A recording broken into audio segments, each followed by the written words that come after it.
Bonsoir Hubert Mongon. Bonsoir. Vous lancez une campagne de recrutement. Vous êtes prêt à embaucher 250 000 personnes. Pas vous tout seul. L'ensemble de l'industrie française propose cette année 250 000 postes. En tout cas, ce sont vos calculs. Vous êtes le délégué général de l'UIMM. 250 000, c'est énorme. Est-ce que c'est sérieux, Hubert Mongon? Alors, c'est beaucoup, mais ça correspond très, très exactement à la façon dont aujourd'hui les entreprises évaluent leurs besoins dans un secteur qui compte dans ce pays et un secteur qui vit une véritable révolution. Et c'est peut-être de ça dont il faut parler préalablement. Pourquoi révolution? Parce qu'on a des emplois fondamentalement qui se transforment sous l'effet du numérique et de l'effet des nouveaux moyens de production, des moyens connectés, des machines connectées. Et puis, derrière ça, évidemment, on a des nouveaux métiers qui apparaissent fondamentalement. Donc, transformation des métiers veut dire formation des équipes en place, transformation des moyens et des organisations.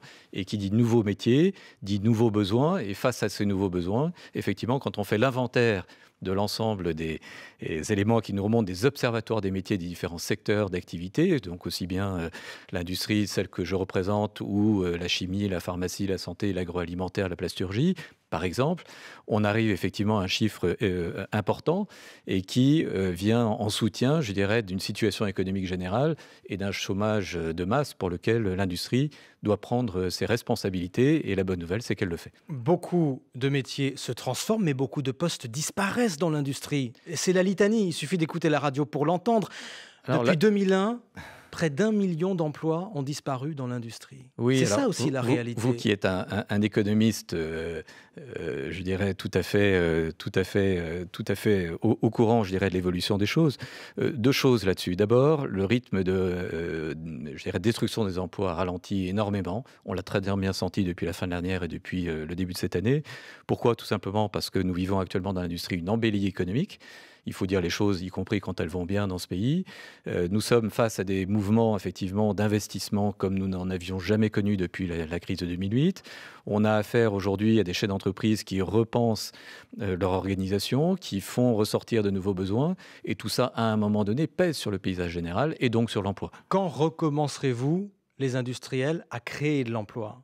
Alors, c'est pas quand on recommence, on a toujours créé de l'emploi.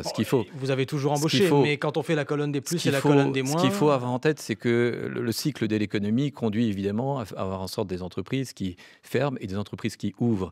Ce que je propose ce soir, c'est de parler plutôt des choses qui vont bien.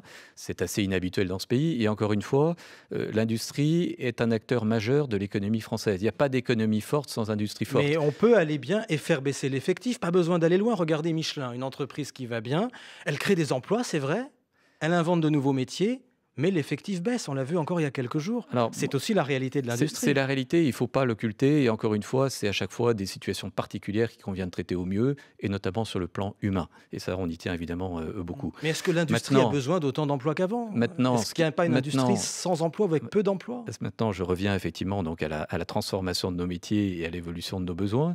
Ce qu'il faut avoir à l'esprit, c'est quand on parle effectivement de 250 000 postes à pourvoir chaque année, c'est pas en 2017, c'est pas en 2018, c'est vraisemblablement jusqu'en 2020 ou 2025. Donc on est sur une véritable dynamique de fond. Et la bonne nouvelle, c'est que l'industrie a des atouts pour pouvoir répondre à ces besoins. Les atouts, quels sont-ils? C'est la première chose, c'est le CDI. Le CDI aujourd'hui, c'est la vie, c'est ce qu'attendent les Français. Et donc, il appartient à l'industrie de dire des choses aux Français.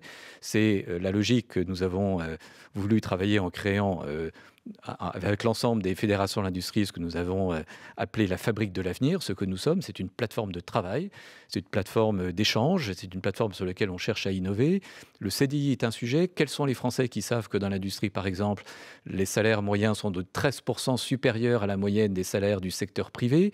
Quels sont les Français qui savent aujourd'hui que la formation, la qualification, la certification sont des sujets sur lesquels on investit depuis des années et qui correspondent aujourd'hui à ce qu'attendent les Français, c'est-à-dire la capacité à être employé et employable. Et donc vous dites à aujourd'hui tous ces et Français, demain dans venez chez nous, l'industrie. venez dans l'industrie. Vous parlez de CDI, Hubert Mongon. Est-ce que par exemple, pour vous, pour la métallurgie, vous êtes favorable au contrat de chantier sur lequel travaille le gouvernement, à son extension, puisqu'il existe déjà dans le BTP? Vous Alors, le souhaitez, vous? je vais vous répondre là-dessus très précisément. Le contrat de chantier est un contrat qui peut répondre à des besoins de certaines branches d'activité dans le cadre de projets particuliers ou de chantiers, parce que projet et chantier, c'est pas tout à fait pareil. Là aussi, il faut voir les choses au niveau où elles se traitent.